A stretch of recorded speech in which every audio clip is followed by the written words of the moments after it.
네, 감사합니다. 제가 어제 나갔다가 오늘 또 급하게 들어왔는데요. 자, 여러분 벌써 4일째 앉아 계십니다. 예, 어떻게 엉덩이를 확인해 보셨습니까? 자, 우리 한번 기지개 펴고 우리 함께 강의에 들어가도록 하겠습니다. 자, 위로 한번 쭉 펴시고, 자, 뒤로도 한번 쫙 누우셨으면 좋겠습니다. 자, 그리고 다시 바로 하시고 옆으로, 자, 우로 그리고 좌로 한 번씩 하시고, 자, 손 좀 한번 털어주시고요. 자, 손가락자 한번 꼭꼭 주물러 주시기 바랍니다.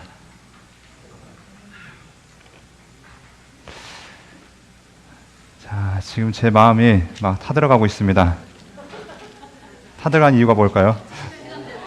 네, 제가 40분부터 시작해야 되는데 벌써 20분을 까먹고 지금 들어가고 있기 때문에, 네, 이걸 어떻게 해야 될지, 네, 아무튼 초고속으로 나가야 되는데요. 제가 하는 말씀들은 어차피 다 성경에 나온 얘기니까 제가 한참 하다가 이야기가 끊겨도 성경에 나왔구나 이렇게 생각하시고 지나가시면 될 것 같습니다. 우리 함께 이제 사도행전 보도록 하겠습니다. 자, 우리가 지금까지 성경을 보았습니다. 성경은 구약과 신약으로 나눠져 있었고요. 구약은 옛 약속, 신약은 새 약속, 옛 언약과 새 언약에 대한 것을 이야기했습니다. 그래서 이 새 언약과 옛 약속, 옛 언약을 구분할 때는 무엇이 약속인가라는 그 약속에 대한 개념부터 개념 정리가 중요한데, 자, 그 약속은 바로 어디서부터 출발하는가? 바로 우리가 오경이라고 얘기하는 모세의 다섯 권의 책으로부터 출발한 것을 보게 됩니다. 그래서 그 가운데 중심이 무엇이었는가? 바로 하나님께서 이스라엘 백성들에게 주셨던 율법, 그것이 바로 레위기였죠. 이 레위기를 왜 주셨는가? 하나님과 함께 살기 위해서 우리가 거룩해야 되는데, 그 거룩하기 위한 방법이 바로 이 레위기 가운데 담겨 있다는 걸 얘기했습니다. 그러니까 거룩하는 방법은 무엇인가? 단지 예배만 어떻게 드려야 되는 것이 아니라 바로 우리가 먹는 것도, 입는 것도, 또 우리가 살아가는 그 모든 삶이 다 거룩해야 됨을 이 레위기를 통해서 이야기하고 있습니다. 그러니까 제사만 어떻게 드리냐가, 예배만 어떻게 드리냐가 문제가 아니냐, 아니라 바로 우리의 삶, 주일 하루가 아닌 일주일, 7일의 삶, 그리고 하루 24시간의 모든 삶이 하나님과 어떻게 동행해야 되는지, 어떻게 구별되는지를 바로 레위기를 통해 보여주고 있습니다. 그래서 이 레위기를 주신 분이 누구신가? 바로 창세기를 통해서 이분이 하나님이시다.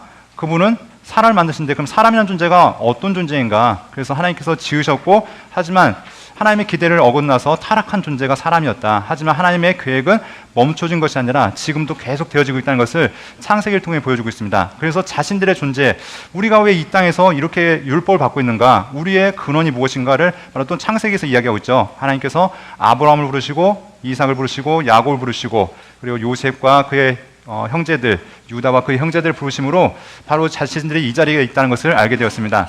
자, 그러면서 지금까지 그럼 하나님께서 우리를 어떻게 인도하셨는가? 그 여정의 출애굽기를 통해서 나타나고요. 특별히 하나님과 교제하기 위한 하나님의 집이 어떻게 지어야 되는지 바로 이 출애굽기를 통해서 성막에 대한 규정들도 나타나는 것을 보게 됩니다.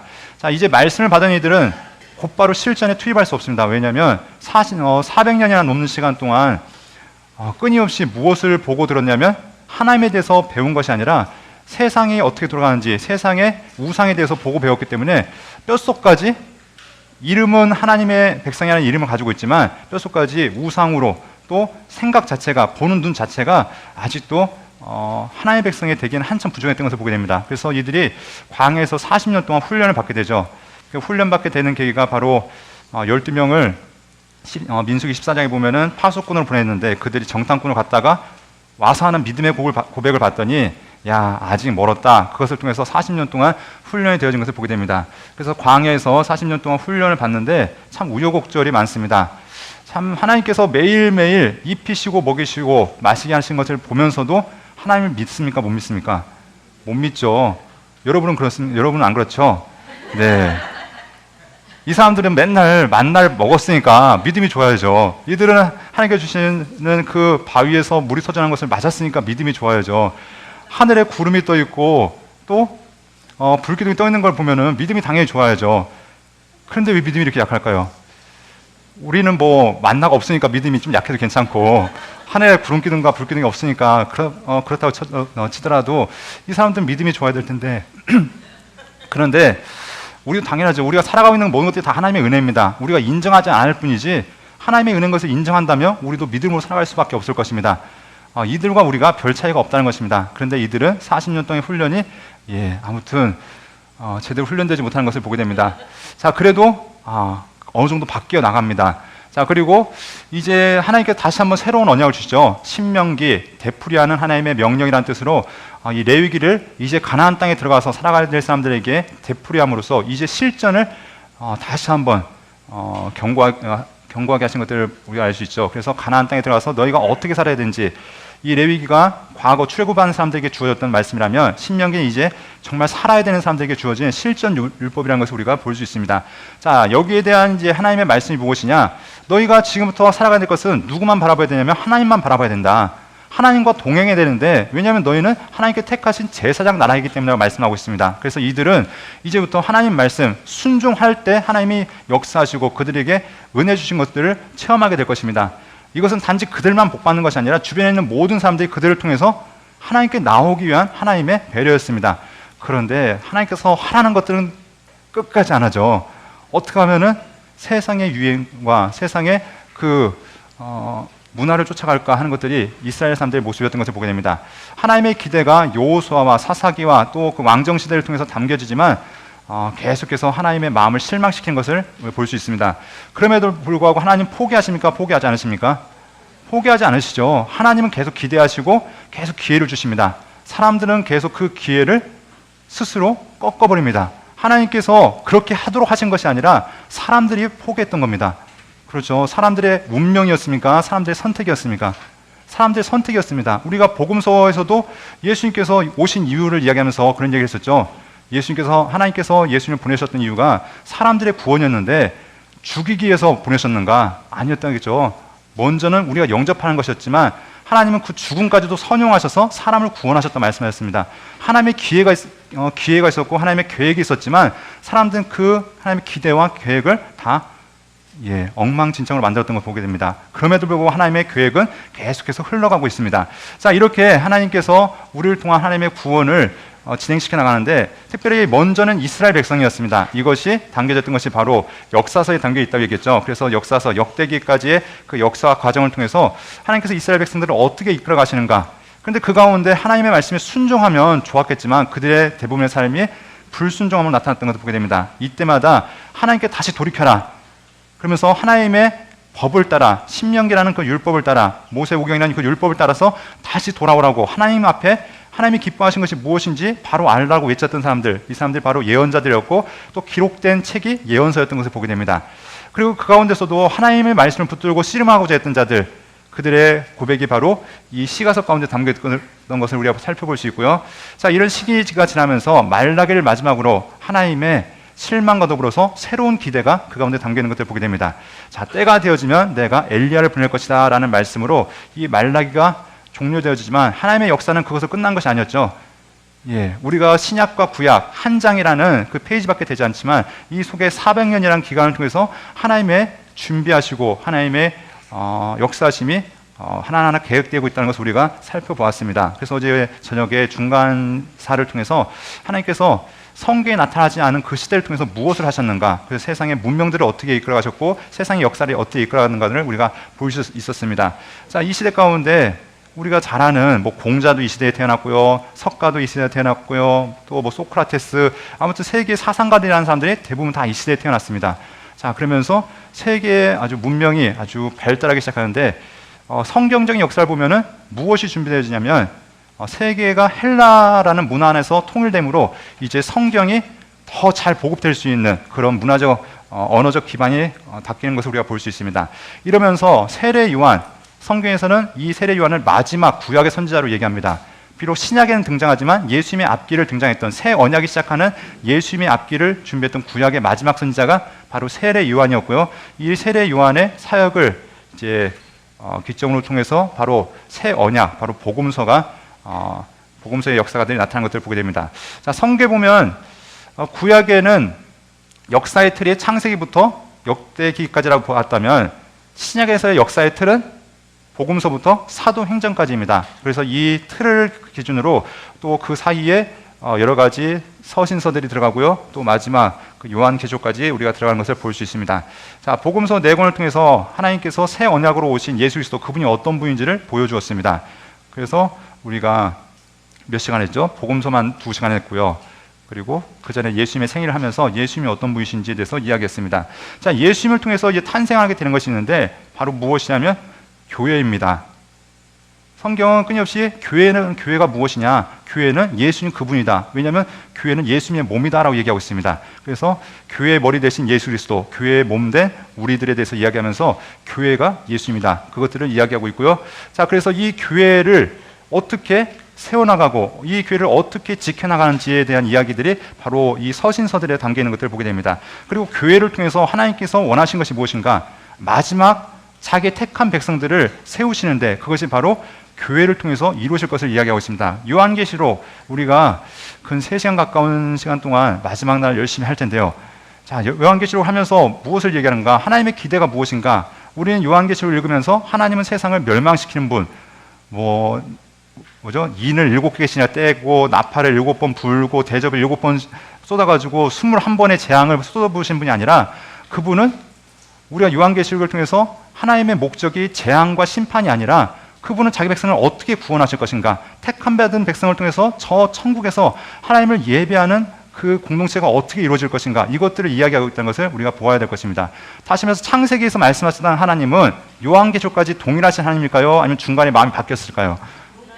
동일하신 하나님이시죠. 창세기에서 우리와 함께 살기 원하셨던 하나님은 요한계시록까지 우리와 함께 살기 원하신 것을 성경을 통해 나타나고 있습니다. 그렇다면 요한계시록을 읽어야 될 때 우리의 관점이 무엇인가? 세상이 어떻게 망할 것인가? 이번에 내린 이 재앙이 몇 번째 재앙인가? 이것을 봐야 되는 것이 아니라 하나님께서 정말 우리에게 무엇을 기대하고 계신가? 요한계시록을 통해서 하나님께서 정말 우리와 함께 살고 싶어하는 마음이 어떠한가, 그것들을 날마다 찾아낼 수 있어야 될 것입니다. 자, 그래서 어떤 분들은 그러죠. 요한계시록만 몇 번 읽었다. 내가 요한계시록만 100번 읽고 요한계시록 속에 담겨진 하나님의 비밀에 대해서 알려주겠다. 여러분, 성경 65권에서 알지 못하면 마지막 66권만 열심히 읽어본다고 그게 나오겠습니까? 예, 기승전에 대해서 알아야 결이 무엇인지를 아는 것처럼 성경 창세기부터 유다서까지 말씀하시는 하나님이 어떤 분인지를 알아야 그분이 우리에게 무엇을 바라시고 하나님의 의도가 무엇인지 알아야 요한계시록 속에서 말씀하시는 하나님의 의도도 바로 파악할 줄 믿습니다. 자, 이렇게 성경의 틀이 이루어지는데요. 자, 우리가 이 시간 보아야 될 것이 무엇입니까? 이 서신서들의 기본이 되어지는, 특별히 바울 서신의 기본이 되어지는 이 사도행전에 대해서 살펴보아야 될 것입니다. 자, 그러면 우리가 신약만 함께 보면요. 자, 우리 함께 보았던 역사서 마태, 마가, 누가, 요한복음, 그리고 사도행전이 있습니다. 그래서 사도행전에 이 시간 범위가 꽤 넓은 것들을 보게 됩니다. 그래서 사도행전이 대부분의 이 서신서들을 다 포함하고 있는 것들을 보게 되고요. 네, 바울 서신이 총 13권이 있습니다. 자, 13권 뭐 굳이 설명하지 않아도 여러분 잘 아실 것입니다. 교회에 보내진 서신은 10권이 있고요. 목회자에게 보내진 서신은 3권이 있습니다. 특징이 무엇인가? 이름을 보면 알 수 있습니다. 그렇죠? 교회에 보내진 서신은 교회 이름이 붙어 있습니다. 갈라디아 교회, 뭐 고린도 교회, 데살로니가 뭐 이렇게 교회 이름이 붙어 있고요. 목회자에게 보내진 것은 목회자 이름이 붙어 있습니다. 어렵습니까? 아예 절대 어렵지 않습니다. 그래서 총 13권의 서신이 쓰여졌고요. 10권과 3권이 있습니다. 일반 서신은 우리가 일반 서신 개요에 들어가면은 여러 가지 설명하는데, 자, 바울 서신을 제외한 나머지 서신들을 일반 서신이라고 이야기합니다. 이 특징은 무엇이냐? 보낸 사람 이름이 대부분 적혀 있습니다. 히브리서를 제외하고 보낸 사람의 이름이 적혀져 있고요. 서신의 특징도 바울 서신과는 약간 차이가 있습니다. 그래서 설교문의 형식을 띠는 것들이 많이 있고요. 시대가 다르기 때문에 내용도 바울 서신과는 강조하는 바가 다른 것들을 우리가 보게 됩니다. 요한계시록은 마지막 시대에 있을 계시에 대한 이야기자, 예언서이자 또 마지막 역사에 대해서 다루고 있는 것들을 우리가 볼 수 있고요. 자, 그래서 새 언약이 예수님부터 시작되어져서 이 새 언약이 어떻게 확산되어지는가, 그리고 이 새 언약이 어떻게 결론되어지는가, 이것들을 우리가 이 신약을 통해서 살펴볼 수 있습니다. 자, 그럼 우리가 이 시간 함께 보아야 될 것이 사도행전인데요. 사도행전에서 가장 중요한 인물 두 사람을 뽑으라 하면 베드로와 사도 바울. 왜 베드로는 사도를 안 붙이십니까? 네, 베드로 사도 그리고 바울 사도. 한 명만 하시려면 베드로와 바울 두 사람을 통해서 이야기가 펼쳐지는데요. 기점이 12장까지는 베드로의 이야기가 담겨져 있고요. 13장부터 28장까지는 바울 사도에 대한 이야기가 담겨 있는 것을 보게 됩니다. 자, 그래서 우리가 서신서들을 구분할 때 첫 번째 바울의 첫 번째 서신은 갈라디아서를 이야기합니다. 자, 49년도 경에 쓰여졌다고 이야기하고요. 자, 이 시대 가운데 비슷하게 쓰여진 일반 서신은 무엇인가? 야고보서가 쓰여졌다고 얘기합니다. 그러니까 복음서는 한참 후대에 쓰여졌습니다. 우리가 보았듯이 60년경에 50몇 년경부터 60년경에 쓰여졌던 것이 복음서였다면, 가장 먼저 쓰여진 신약의 책들은 복음서가 아니라 이 서신서였겠죠. 그래서 일반 서신 가운데는 야고보서, 그리고 바울 서신 가운데는 갈라디아서가 쓰여졌습니다. 자, 그럼 일단 바울 서신만 먼저 보도록 하겠습니다. 바울 서신 총 몇 권이라고요? 13권이었습니다. 13권 가운데 바울 사도의 1차 전도여행 때 몇 권이 쓰여졌습니까? 한 권이 쓰여졌습니다. 2차 전도여행은요? 2권. 3차는요? 4차는요? 5차는요? 네, 아유, 정말 지혜로우시고 똑똑하십니다.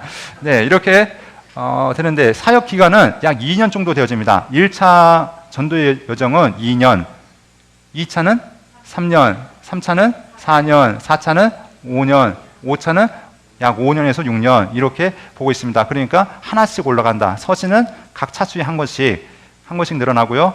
또 이 사역 기간은 2부터 시작해서 하나씩 또 올라간다는 것을 기억하시면 좋을 것 같습니다. 자, 사도행전을 보면서 우리가 간략하게 다 이런 개관들을 해야 됩니다. 네, 그러니까 저는 간단하게 개관하고, 여러분 사도행전이 끝나고 나면은 즐거운 바울 서신 1차부터 또 5차까지 있습니다. 그때 자세하게 다루게 될 텐데요. 네, 우리가 일단은 이 사도행전에 대한 이야기를 살펴보도록 하겠습니다. 자, 바울 사신의 전도 여정. 자, 이렇게 글만 보면은 이해가 쉽게 되십니까? 뭐 다녀오신 분들은 딱 글만 봐도 야, 저기가 저기구나 하면서 아련한 추억에 잠기게 되시겠지만, 저도 못 갔다 왔고 여러분도 못 갔다 왔고, 글만 보면은 여기가 도대체 어딘지 도저히 가늠이 안 됩니다. 그래서 우리가 이따 잠시 후에 지도를 통해서 이 과정들을 함께 살펴보도록 하겠습니다. 자, 이제 사도행전 우리 개관을 함께 보도록 하겠는데요. 자, 책 이름은 프락세이스 아포스톨론 해가지고, 우리가 한글성에서는 사도행전 이런 식으로 얘기하는데, 뭐 전 하니까 왠지 판소리 같은 느낌이 있는데요. 자, 이 원래의 의미는 사도들의 행적, 그들이 걸어간 길, 뭐 이렇게 우리가 볼 수 있습니다. 자, 그런데 우리가 항상 성경 볼 때 관점을 누구의 관점으로 보아야 된다고 얘기했습니까? 하나님의 관점으로 보아야 된다고 했죠. 그렇다면 여기서 베드로가 무슨 일을 했는가, 베드로가 얼마나 위대한 사도인가가 아니라, 이 베드로를 들어서 사용하신 하나님은 어떤 분이신가, 하나님은 과연 무엇을 하셨는가, 바울 사도를 들어서 사용하셨던 하나님은 어떻게 역사하셨는가, 그것을 동일하게 보아야 될 것입니다. 우리가 여호수아를 보면서 여호수아가 얼마나 위대한 일을 했는가가 아니라, 여호수아를 들어서 하나님께서 어떤 일을 행하셨는가를 우리가 살펴봤듯이 사도행전도 마찬가지로 그것을 보아야 될 것입니다. 그래서 어떤 분들은 사도행전을 사도행적이 아니라 바로 성령 행전이다. 성령께서 역사하셨던 것들을 보여주고 있는 책이다라고 이야기하기도 합니다. 자, 이렇게 우리가 살펴볼 수 있고요. 기록자 누굴까요? 네, 누가입니다. 그래서 우리가 누가복음을 통해서 보았던 그 누가가 이 이야기를 이 사도행전을 썼다고 이야기하고요.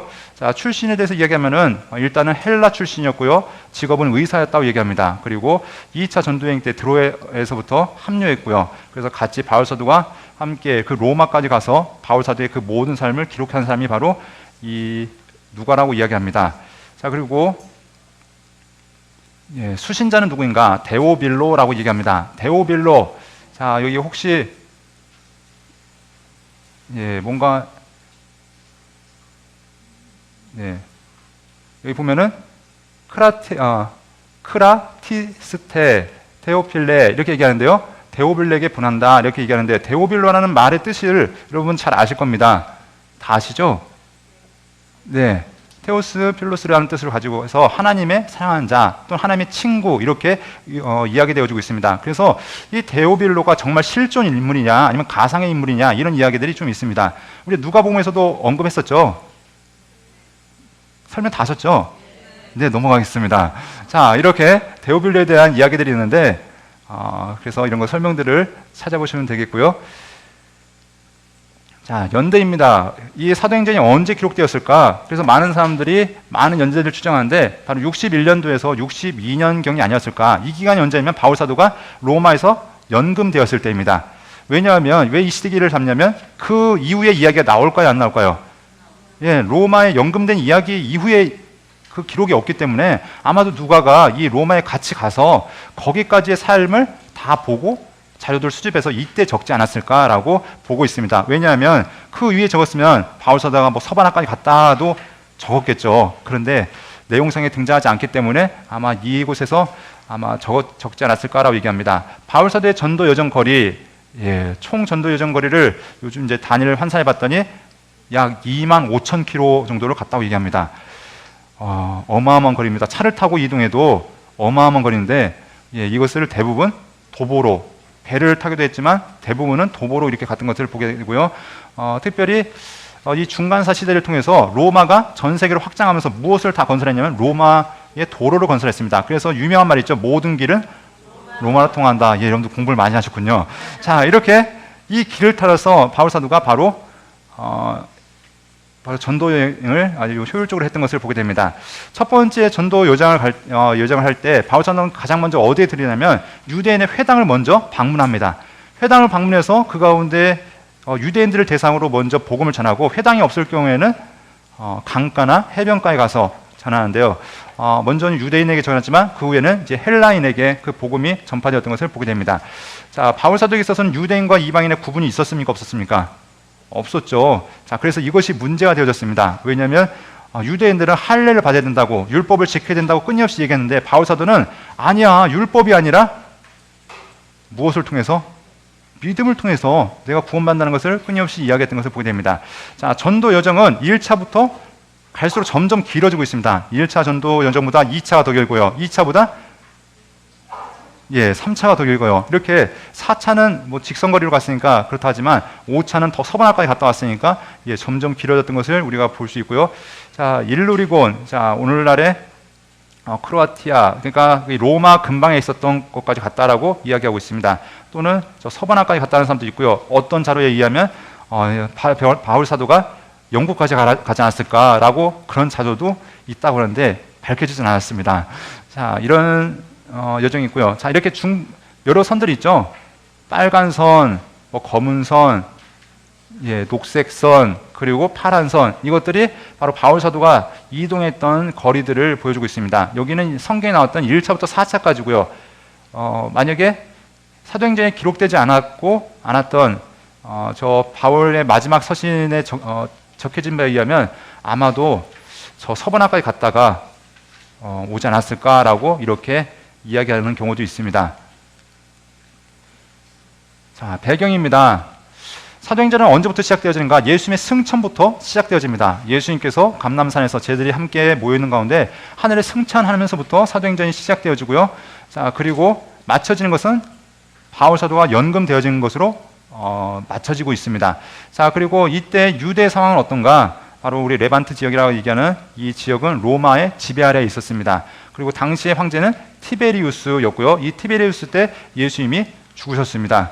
자, 그리고요.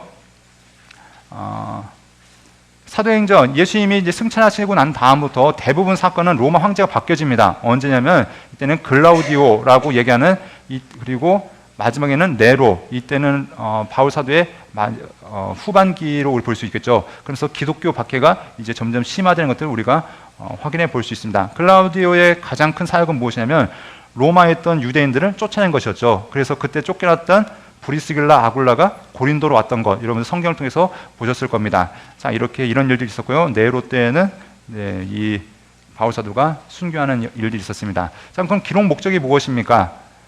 자, 먼저 첫 번째 성경에서 언급하고 있죠. 데오빌로에게 되어진 일들을 알고자 한다. 그래서 첫 번째는 내가 예수님에 대한 이야기를 적었습니다 라고 우리 누가복음에 대한 이야기를 언급하고 있는 것들을 보게 됩니다. 두 번째는 우리가 아까 얘기했던 사도행전은 사도들의 행전일 뿐만 아니라 누구의 행전이냐면 성령 행전이라고 얘기했습니다. 성령께서 어떻게 역사하셨고 성령이 어떻게 임하셨고 그 성령을 받은 자들이 어떻게 복음을 담대게 전했는가. 그래서 그 과정들을 그리고 그 결과들을 보여주고 있는 것이 사도행전의 목적이라고 얘기하고 있습니다. 그리고 또한 이 성령님이 바로 예수님의 영이었기 때문에 예수님의 사역은 예수님이 죽고 승천하시는 것으로 끝나는 것이 아니라 성령을 통해서 예수님의 사역이 계속해서 이어지고 있다는 것, 이것을 또한 보여주고 있습니다. 그래서 구약에 나타났던 그 하나님의 사역이 신약에서 예수님을 통해서 이어졌고 또한 성령을 통해서 이어진다. 그 세 분이 다 동일하게 하나님이시다. 자, 그런 것들을 우리가 보여주고 있고요. 그리고 선포의 목적이 있고요. 또한 변증적인 목적이 있고요. 절충적인 목적이 있는 것들을 우리가 보고 됩니다. 자, 우리 첫 절, 끝절 함께 읽어보도록 하겠습니다.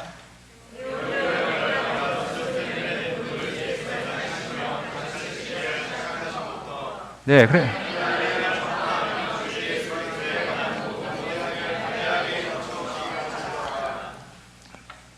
자, 먼저 누구한테 이 글을 쓰는지를 이야기하고 있고요. 그래서 예수님에 대한 이야기를 내가 먼저 했습니다 라는 것들을 언급하고 있습니다. 그리고 마지막은 바울 사도가 로마에서도 복음을 담대하게 전했다라는 이야기로 맞춰지면서 이 이야기 자체가 어떻게 흘러갈 것인가를 우리가 진작에 볼 수 있겠죠. 이 이야기는 바로 예수님에 대한 예수님의 이야기가 어떻게 제자들을 통해서 사도들을 통해서 선포되어질 것인가, 이것들을 우리가 짐작해 볼 수 있을 것입니다. 자, 전체 복음입니다. 내용이 28장으로 되어졌기 때문에 이 내용들을 표 하나에 다 넣지 못하고 표를 나눴습니다. 책에 보면은 한 표로 되어 있지만, 자, 여기서 우리 표 3개로 이렇게 나눠서 볼 수 있는데요. 자, 우리가 사도행전을 보면서 가장 중요하게 보아야 될 말씀이 사도행전 1장 8절입니다. 여러분 다 아시죠? 네. 이제 저만 보고 하겠습니다. 왜냐면 제가 실수하면 안 되니까. 자, 함께 외워보겠습니다. 시작. 오직 성령이 너희에게 임하시면 너희가 권능을 받고 예루살렘과 온 유대와 사마리아와 땅까지 이르러 내 증인이 되리라 하시니라. 자, 하나님 예수님께서 승천하시면서 제자들에게 맡겨주셨던 사명이 무엇이냐면 너 내 증인 돼야 돼. 그런데 그 지역적인 범위를 말씀하시죠. 예루살렘과 온 유대와 사마리아와 땅끝까지 이르러서. 그래서 사도행전은 이 예수님의 말씀을 따라서 복음이 어떻게 확산되어지는지를 그 과정들을 담고 있습니다. 그래서 1장부터 8장까지는 예루살렘에 머무르면서 복음을 전했던 자들의 삶이 담겨 있습니다. 그래서 1장부터 8장까지는 8장 4절까지는 바로 예루살렘에서 성령이 임하고 그 말씀을 받은 12 사도들이 어떻게 담대하게 복음을 전하고 어떤 기적들이 나타나는지 이것들을 이야기하고 있고요. 그리고 8장부터 12장까지는 이제 교회 박해가 일어나면서 확산되어지는데 처음부터 멀리 간 건 아니죠. 처음에는 어떻게 하면 그 인근 지역에서, 그래서 바로 유대 지역으로 퍼져나갔고요. 사마리아 지역까지 복음이 어떻게 확산되어지는지를 12장까지 다루고 있습니다. 그럼 마지막은 어딜까요? 땅끝까지겠죠. 그래서 13장부터 28장까지인데 바로 바울 사도를 통해서 이 복음이 수리아 안디옥을 기점으로 복음이 어떻게 땅끝까지 전파되는지 이야기가 담겨 있습니다. 어떤 사람들이 이렇게 얘기합니다. 사도행전 29장을 써야 된다. 예, 그렇죠. 액츠 29 해가지고 사도행전 29장을 써야 된다고 얘기하는데 여기엔 나오지 않지만 사도행전 29장이 이미 어떻게 됐을까요? 예, 쓰여지고 있었겠죠. 왜냐하면 바울 사도가 로마에서 끝난 것이 아니라 2년 만에 가택연금이 해제된 다음에 다시 복음을 전하기 위해서 떠났으니까 비록 나오진 않았지만 계속해서 이야기는 진행되고 있을 것입니다. 아마 우리가 써야 되면 사도행전 만 몇 장 뭐 이렇게 써야 되지 않을까. 네, 자 이렇게 보고 있습니다. 자 그럼 우리가 전체 보기를 함께 보았는데요. 자 그러면 크게 보았는데요. 작게 보기를 함께 보면은 1장부터 8장까지는 자 이제 이 사역이 누구로부터 시작되어지는가? 예수님이 하늘에 올라가시면서 성령이 임하는 사건부터 시작되어졌습니다. 그래서 1장과 2장에는 성령 강림에 대한 사건이 나타나고 있고요. 그리고 3장부터는 이제 교회가 시작되어집니다. 교회가 시작되어진 이들이 어떻게 되는가? 예수님의 증인으로 활동하기 시작합니다. 이전까지는 어떻게 보면 예수님의 증인이란 것, 제자라는 것이 두려워서 숨어 있었다면 성령 받은 이들이 이제 담대하게 복음을 전하기 시작하는데요. 베드로가 나가서 설교하기 시작합니다. 그래서 그 베드로가 하나님 말씀을 선언할 때 3,000명이 돌아오고 5,000명이 돌아오고 특별히 성전에 올라가서 성전 미문에 앉은 그 앉은뱅이를 위해서 예수님 이름으로 명할 때 그 앉은뱅이가 일어나는 사건도 있던 것을 우리가 확인해 볼 수 있습니다. 이렇게 베드로에 대한 사역이 집중되어지는데 이제 4장에는 교회에 대한 설명을 합니다. 예루살렘 교회가 이제 어떤 공동체가 되어진가? 마치 하나님께서 기대하셨던 사사시대를 통해서 우리 하나님께서 무엇을 기대하셨을까요? 하나님이 왕이 되시고 모든 사람들이 함께 평등한 사회, 함께 나누는 사회, 그래서 하나님 말씀을 따라서 순종하는 그런 사회를 원하셨던 것이 정말 이루어졌습니다. 그래서 모든 사람들이 자기의 것을 자기 것이라 주장하지 않고 자기의 재산을 팔아서 사도들의 앞에 내어놓습니다. 그리고 이것을 함께 통용하면서 더 이상 가난한 자도 없고 부한 자도 없고 함께 사랑으로 연합한 공동체가 이루어지는데 이것이 바로 어디였냐면 예루살렘 공동체였습니다. 그런데 문제가 발생하죠.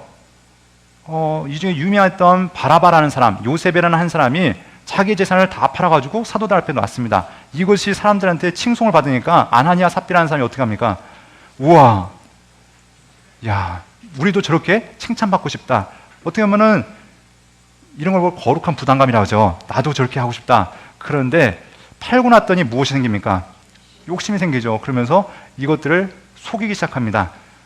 자, 교회에서 명예도 얻고 싶고 자기의 실도 챙기고 싶고 결국 하나님을 속이는 일, 성령을 속이는 일이 발생합니다. 이것 때문에 아나니아와 삽비라가 죽었는데 그럼 이런 얘기일까요? 재산을 팔면 다 바쳐라 이런 얘기일까요? 이런 얘기가 아니겠죠. 말씀의 의도를 잘 파악해야겠죠. 마치 하나님께서 여리고성에 백성들을 보내면서 너희는 진멸해라. 이 중에서 하나를 취하면 어떻게 하냐면 너희가 진멸당할 것이다 말씀하십니다. 그런데 그 중에 아간이라는 사람이 어떻게 합니까? 예, 슬쩍 하죠. 그랬다가 아이성 전투에 실패하고 아간과 그의 집안이 완전히 돌에 맞아 죽는 일들이 있던 것을 보게 됩니다. 자, 하나님께서는 곧바로 아나니아와 삽비라를 죽이셨는가? 아니죠. 베드로의 대화를 통해서 너 정말 답한 거니 하면서 묻죠. 다시 한번 기회를 주십니다. 그런데 그는 어떻게 해요? 자기의 양심을 속였고 하나님을 속였습니다. 결국 죽었는데 그 얘기는 무엇이냐면 이제 새롭게 시작하는 공동체는 하나님의 거룩한 공동체입니다.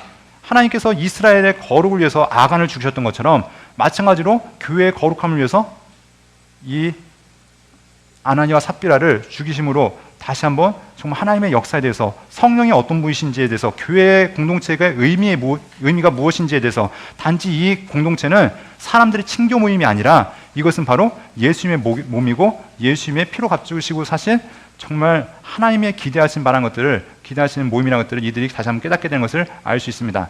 자, 이런 일들을 통해서 교회가 다시 한번 거룩해지는 일도 있었고요. 그리고 사도들이 이제 나가서 증언하기 시작합니다. 자, 그러면서 어떤 일들이 있습니까?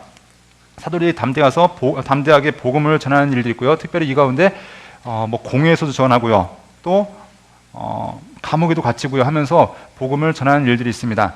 자, 이때 스데반이라는 한 사람이 세워집니다. 스데반은 7 일꾼, 성경에 보면 7 일꾼이라고 얘기하고 또 집사라도 얘기하는데요. 이 사람이 바로 무엇을 위해 세움받았냐면 구제를 위해서 세움받습니다. 그런데 이제 시간이 지나면서 사역이 변경되어지죠. 구제를 위한 사역이 아니라 말씀 사역자로 서기 시작합니다. 그래서 이 스데반이 복음을 증언했을 때 이것이 복음을 듣는 헬라파 유대인들의 마음을 찌르기 시작합니다. 베드로가 설교했을 때는 어떻게 합니까? 우리가 어찌할꼬 하면서 나와서 회개하는데 이 사람들은 마음이 완악해서 이 스데반을 죽입니다. 그리고 그때부터 교회의 박해가 시작되면서부터 이 복음이 확산되어지죠. 자, 그러면서 이제 빌립에 대한 이야기가 나옵니다. 빌립은 누구한테 복음을 전했습니까? 에디오피아 내시 간다게의 국고를 맡은 사람이었다라고 얘기하는데 여왕 간다게의 국고 맡은 이 빌립 내시가 바로 이 복음을 듣고 저 에티오피아까지 가서 복음을 전했다라는 이야기들이 나왔고요. 자, 그것도 잠시 후 이야기하겠고요. 자, 이때 중요한 인물이 등장합니다. 우리가 13장부터 등장해야 될 사울이라는 한 사람이 등장하는데, 이 사울이 교회를 잔멸했다 하면서 예수 믿는 사람들을 핍박하고 또 그들을 옥에 가두는 일에 최선을 다하는데, 이 사람이 바로 누굴 만나냐면 예수 그리스도를 만나게 됩니다. 그러면서 이 사울이 회심하는 사건이 있는 것을 보게 되고요. 베드로의 증언에 대한 이야기가 나타납니다. 베드로가 누굴 만나냐면 요빠라는 근처에 이제 거점을 잡고, 특별히 무두장이 시몬의 집에 있었는데 애니아라는 사람도 살리고요. 또 누구죠? 도르가라는 사람도 살리고 하면서 바울 사도의 사역에 대해서 얘기합니다. 근데 가장 중요한 사역은 뭐냐? 고넬료를 만난 것입니다. 그래서 고넬료를 만남을 통해서 바로 성령이 유대인에게만 임한 것이 아니라 이방인들에게도, 단지 헬라파 유대인이 아니라 정말 순수 이방인에게도 성령이 임하는 사건을 통해서, 야, 예수 그리스도의 그 복음은 한정되어진 것이 아니구나, 모든 사람들에게 열려져 있구나, 이것이 바로 빌립을 통해서 또한 이 베드로를 통해서 이렇게 증언되어졌던 것을 보게 됩니다. 자, 그리고요, 이제 안디옥 교회를 누가 세워가기 시작하면 바나바와 이 사울이라고 불리는 이 바울이 이 교회를 든든하게 세워가기 시작한 것을 보게 됩니다. 이때부터 무슨 이야기가 들리냐면 안디옥 교회에서 그리스도인이라는 말이 들려지기 시작합니다. 그리스도인, 요즘 말로 하면 무슨 의미냐면 예수쟁이, 이런 의미였겠죠. 저 사람들 예수님을 닮은 사람들. 자, 그러면서 이 그리스도인이라는 이야기가 이때부터 이제 퍼져나가기 시작하면서 복음이 점차로 확산되어졌던 것을 우리가 확인해 볼 수 있습니다.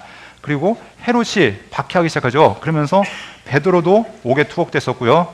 또한 예수님의 사도 중에 하나였던 이 야고보가 이때 순교하게 되는 것을 보게 됩니다.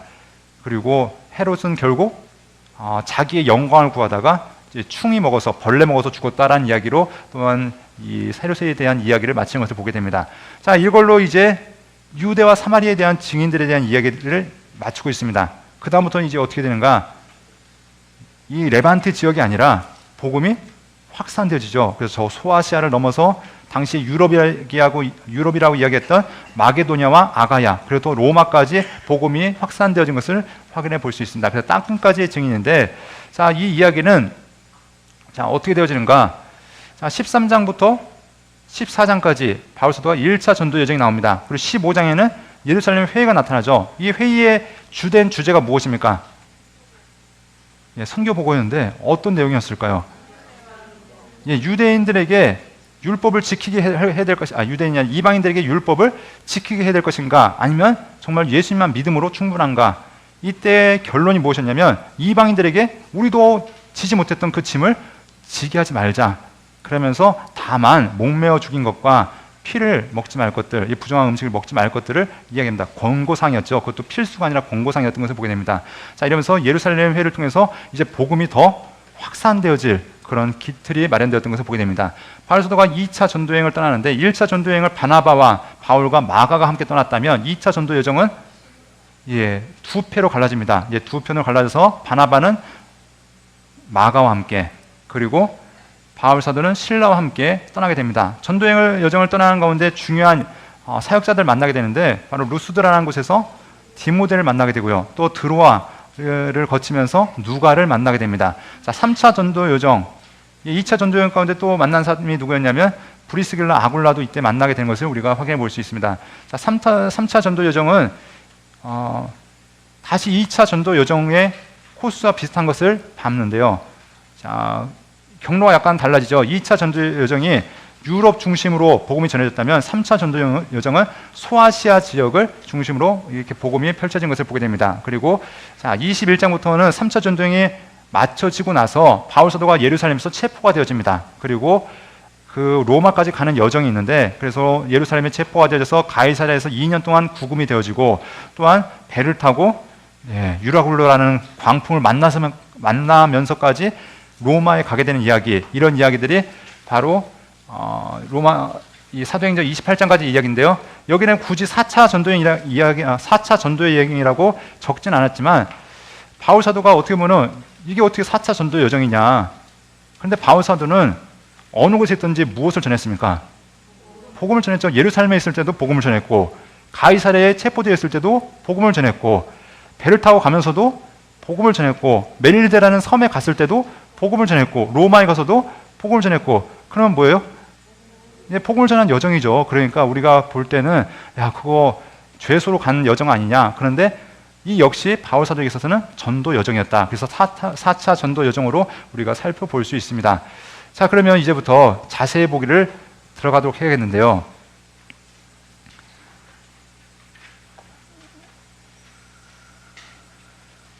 자, 1장부터 먼저 2장까지 이야기입니다. 자, 1장에서 1장 1절과 2절에서는 데오빌로에게 이 글을 쓴다라고 얘기하면서 그 서문이 있었고요. 특별히 3절부터는 왜 이런 이야기를 하게 되었는지 바로 예수님의 승천에서부터 이야기하는 것을 보게 됩니다. 자, 예수님께서 이들에게 성령을 약속하셨습니다. 자, 우리가 함께 읽었던 말씀 다시 한번 읽어보겠습니다.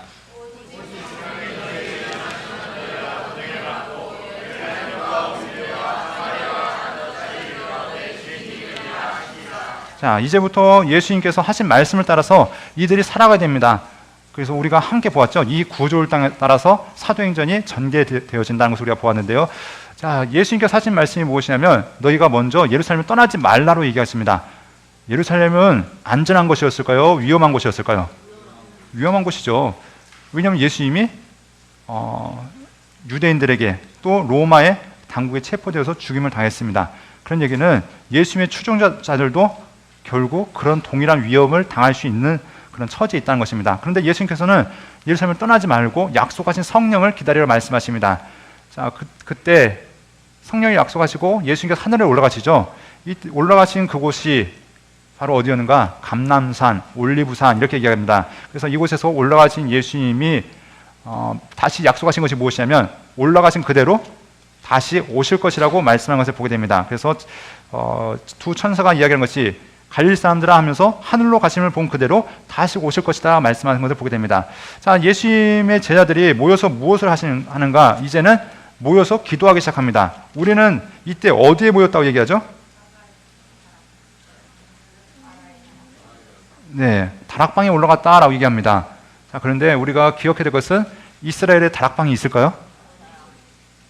네, 이 성경이 번역되어질 때 한국어로 번역되어지다 보니까 이것이 근 100년 전에 번역되어졌죠.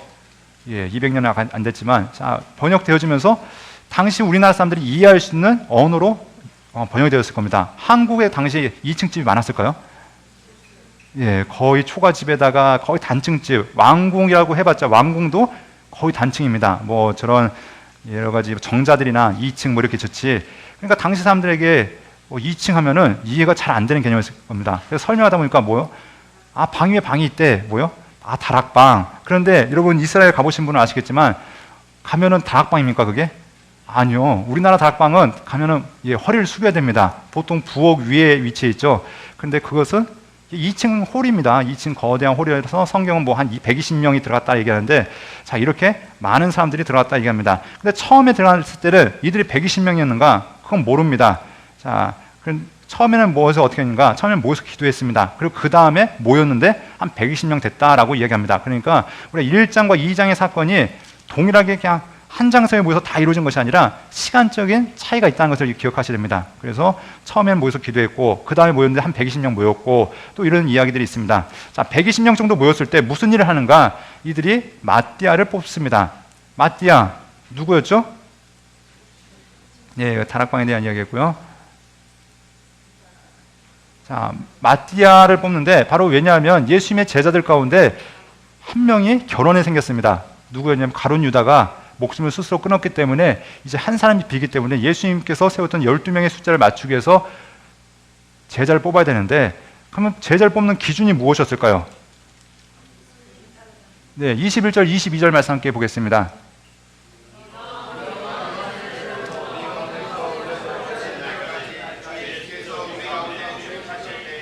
항상 우리와 함께 다니던 사람 중에 하나를 세워 우리와 더불어 예수께서 부활하심을 증언할 사람이 되게 하여야 하리라. 네, 그러니까 다시 말해서 예수님이 세례 받으실 때부터 예수님의 부활, 그 승천의 사건까지 다 함께 목도한 사람들, 이게 제자의 조건이었습니다. 다시 말해서 예수님을 그 누구보다 잘 아는 사람들. 근데 후보가 2명이 올라왔습니다. 한 사람은 보니까 바사바, 유스도라고 하는 요셉이었고 하나는 마띠아. 예, 다시 말해서 이 요셉이라는 사람은 당시 사람들에게 인지도가 있는 사람이었습니다. 어느 정도 사람들한테 별명도 불릴 만큼 당시 이 제자들 사회 가운데 유명한 사람이었던 것 같습니다. 그런데 반면에 마띠아는 소개가 나옵니까? 안 나옵니까? 안 나옵니다. 인간적인 기준을 하면은 어떤 사람이 뽑힐 가능성이 많을까요? 예, 이 요셉이라고 하는 이 바사바 유스도라고 부르는 요셉일 겁니다. 그런데 제비를 뽑았더니 기도하고 제비를 뽑았더니 누가 뽑힙니까? 네, 마띠아가 뽑혔다라고 얘기합니다. 다시 말해서 사람들의 기준과 하나님의 기준이 다른 것들을 보게 됩니다. 하나님의 역사심의 기준이 바로 다른데요. 이렇게 마띠아가 뽑혀서 11사도에 포함되어져서 이제 12사도가 되어진 것을 보게 됩니다. 자, 그런데 이것이 나중에 바울 사도에게 참 어떻게 보면 걸림돌이 되어집니다. 우리가 함께 보았던 21절부터 22절에 봤더니 사도의 자격이 무엇이었습니까? 예수님의 세례 받으실 때부터 부활 승천하실 때까지 목도한 자들. 그런데 바울 사도는 예수님을 경험했습니까? 부활하신 예수님을 만났지만 이것을 못 봤습니다. 그러니까 어디든지 가면 사도권이 문제가 되어진 겁니다. 또 예수님 모르잖아. 너 예수님 못 만났잖아. 근데 바울 사도의 증언은 항상 무엇이냐면 나 부활하신 예수님이 나 세웠어. 하나님이 나 친히 사도를 세웠어. 이것이 바울 사도의 증언이었던 것을 보게 됩니다. 자, 사도라는 말이 무엇이었죠? 여기서는 사도의 자격이 되려면 예수님의 모든 것을 다 알아야 된다는 것이었지만 그 다음부터는 보내심을 받았다. 그래서 바울 사도는 내가 보냈기 때문에 난 사도다. 비록 예수님과 함께 하진 못했지만 부활하신 예수님이 나를 보내셨다라고 이야기하는 것을 보게 됩니다. 자, 성령이 임합니다. 성령이 2장부터 성령이 임하는 사건이 있는데요. 자, 120명에게 사도가 성령이 임했나? 아까 얘기했죠. 이 시간적인 차이들이 있었다는 걸요. 120명 모였을 때는 어떤 사건이 있었냐면 그 마띠아 뽑을 때 120명이 모였습니다. 그럼 그 다음 사건에는 몰라요. 120명이 모였을 수도 있고 그 이상이 모였을 수도 있습니다. 왜냐하면 1장과 2장의 사건이 달라지기 때문에 그렇습니다. 그런데 많은 사람들이 그냥 1장, 2장을 그냥 퉁쳐서 보기 때문에 120명이 모여서 함께 기도할 때 성령이 임했다. 아니요, 더 이상 모였을 겁니다. 왜냐하면 그 후에 보면은 수많은 사람들이 그 사람들의 이야기를 듣고서 야, 이 사람들이 지금 하는 이야기가 무슨 얘기냐 하면서 신기한 걸 봤을 때 더 이상의 사람이 모이지 않았을까라는 이런 짐작을 좀 해볼 수 있습니다. 자, 그리고 이 오순절에 대한 이야기들, 자, 구약의 절기를 보면은 77절, 뭐 맥추절 이렇게 이야기할 수 있는데, 자, 이들이 모였을 때 이 오순절이라는 이 사건은 언제부터 오순절이냐? 6월절부터 50일절 되는 해가 바로 되는 시간이 오순절입니다. 그러니까 이스라엘 사람들에게 있어서 반드시 지켜야 될 율법이 있는데 하나님께서 이스라엘 백성들에게 무엇을 명하냐면 너희는 1년에 3차례씩 하나님 앞에 나와야 된다고 얘기하고 있습니다. 자, 그렇기 때문에 이스라엘 사람들은 날마다 자기의 몸을 정결하게 하고 절기 때가 되어지면 어디를 가냐? 예루살렘으로 향해서 갑니다. 자, 그런데 지금 이스라엘이라는 나라 자체가 많은 역사적인 시간을 통해서 전쟁도 겪고 또 여러 가지 사건들을 통해서 사람들이 다 어떻게 되면 전국 각지로 흩어져 있습니다. 멀리는 저 남쪽 뭐 에티오피아까지 있었겠죠. 대부분 남쪽에는 애굽에 많이 머물렀을 것이고요. 저 또 지금 중동 지방으로 얘기하면은 뭐 이란, 이라크 뭐 그 지역까지요. 뭐 아프가니스탄 뭐 그 지역까지 쫙 보면 사람들이 살았을 것이고요. 유럽도 하면은 뭐 로마 그 이상까지 살았을 것이고요. 그런데 이들의 평생 소원이 무엇이냐면 하나님 앞에 나가는 것, 내 죽기 전에 한번 예루살렘 가보는 것, 이것이 아마 그들의 소원이었을 것입니다. 가까운 사람들은 자주 모였겠지만 먼 사람들은 그 하나만 바라보고 달려오는 이제 자기 삶의 가장 중요한 그 시간을 하나님 앞에 나아가기 위해서 힘쓰는 사람들이 있었을 것입니다. 이렇게 나오는데 1년에 3차례 절기를 모이라고 했는데 열심히 와서 한 번만 지키고 갔을까요? 아니었겠죠. 그러면 언제 보통 많이 모였냐면 6월절을 지키면서 조금만 있으면 무슨 절기가 다가옵니까? 예, 맥추절.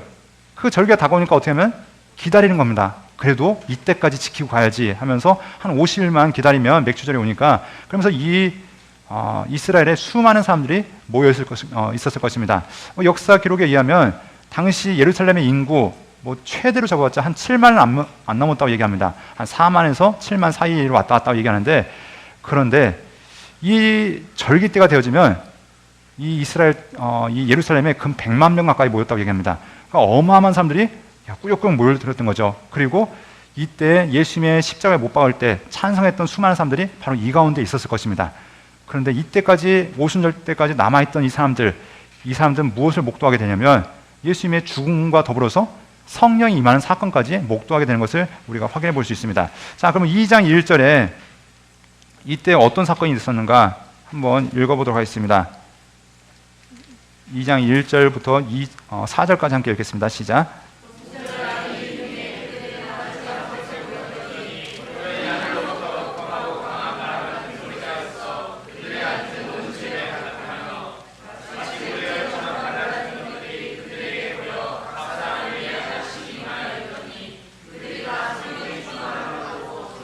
말하기 아침을 따라 다른 언어들로 말하기를 시작하니라.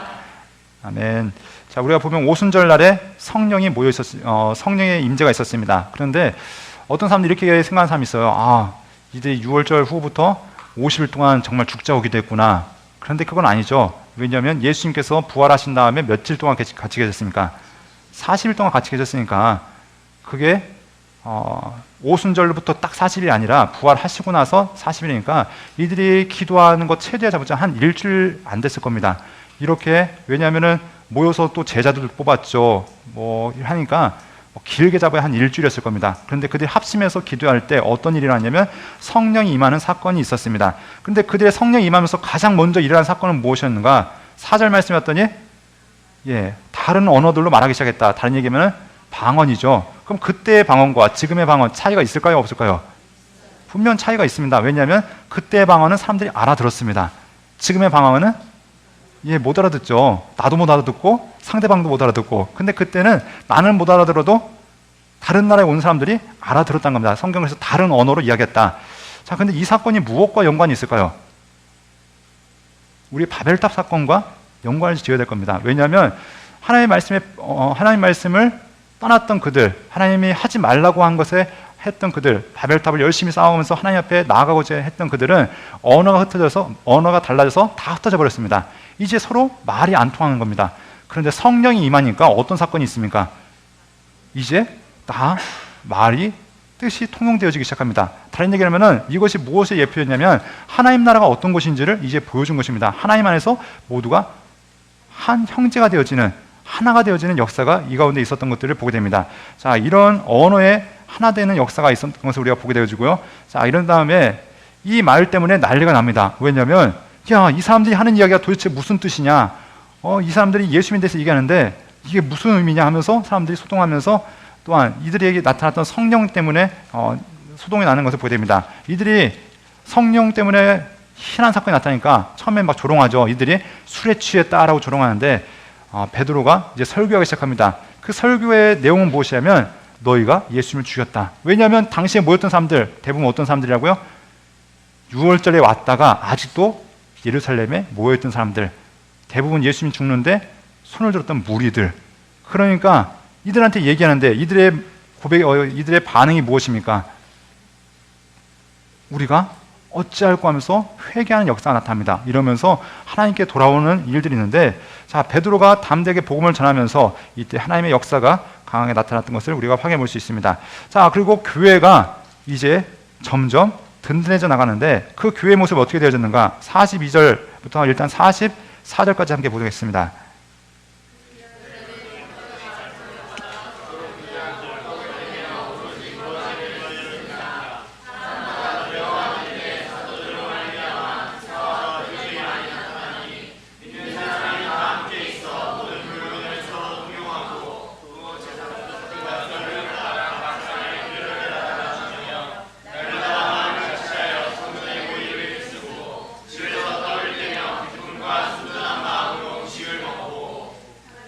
네, 마지막 47절까지 함께 보겠습니다. 찬미하며 또 온 백성에게 칭송을 받으니 주께서 구원받는 사람을 날마다 더하게 하시니라. 아멘. 자, 초대교회의 모습은 무엇이었냐? 정말 하나님께서 원하셨던 하나 되어지는 높고 낮음이 없고 모두가 하나 되었던 그런 사회가 되었던 것을 보게 됩니다. 자, 그런데 단지 이들이 이런 것만 한 것이 아니라 중요한 것이 무엇이었는가? 이때는 이렇게 하면서 복음이 점점 확산되어졌다는 것입니다. 그래서 예수님에 대한 이름이 점점 퍼져나가기 시작하는데요. 그 중에 가장 중심에 섰던 사람이 바로 누구였냐면 베드로라는 사람이었습니다. 그래서 베드로를 통해서 복음이 전파되어진데 3장의 중요한 사건 바로 누굽니까? 한 안진뱅이였습니다. 안진뱅이가 미문에 앉아 있었는데 그날도 동일하게 구걸하고 있었겠죠. 그러면 이 안진뱅이 사람들에게 잘 알려졌던 사람일까요? 아니면 사람들이 잘 모르는 사람이었을까요? 아마 잘 알려졌을 겁니다. 그 성전의 미문, 아름다운 문이라고 불려지는 그곳에 앉아가지고 한품줍쇼하면서 사람들한테 이야기하는데 율법에 의하면 가는 사람들을 돕는 것이 율법의 의무 중에 하나이기 때문에 날마다 동전이나 먹을 것을 던져주면서 다녔을 것입니다. 이 사람이 몇 년 있었는지 모르지만 잘했으면 예수님도 봤을 수도 있고요.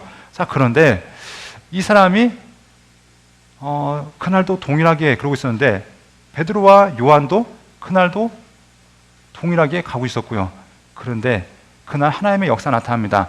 왜 그랬는지 모르겠지만 그날따라 이 안진뱅이가 구걸할 때 이들 마음속에 하나님의 강한 역사하심이 있습니다. 그래서 베드로의 유명한 고백이 있죠. 한품 줍쇼했을 때 이들이 뭐라고 고백합니까? 금과 은은 내게 없거니와 내게 있는 곳으로 내게 주노니 나사렛 예수의 이름으로 일어나 걸어라 하면서 자, 이들에게 예수님의 이름, 이 안진뱅이에게 예수님의 이름으로 선언하는 것을 보게 됩니다.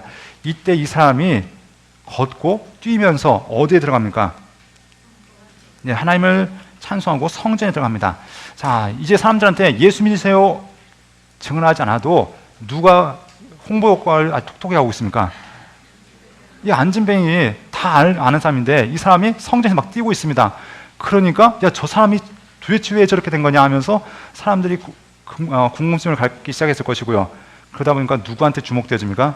예, 베드로와 요한한테 주목되었을 것입니다. 그러면서 복음을 담대히 전할 때 이들을 통해서 예수님이 다시 한번 증언되어졌던 것을 우리가 확인해 볼 수 있습니다. 베드로가 이제 솔로몬 행각에서 설교한 것뿐만 아니라 어디서도 복음을 전하는가? 이제 산헤드린 그 공회에서 복음을 전하기 시작합니다. 자, 그런데 이 산헤드린 여러분 예수님이 핍박받고 죽임당했던 공동체였습니다. 요즘 말로 하면은 국회의사당 뭐 이렇게 얘기할 수 있겠죠.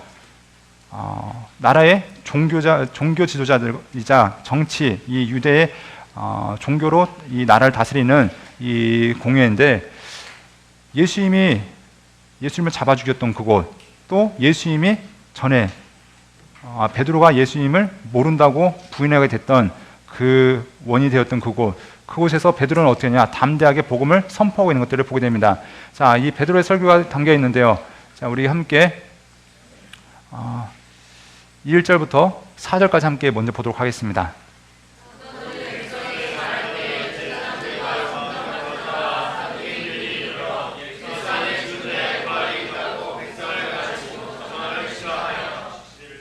그들을 참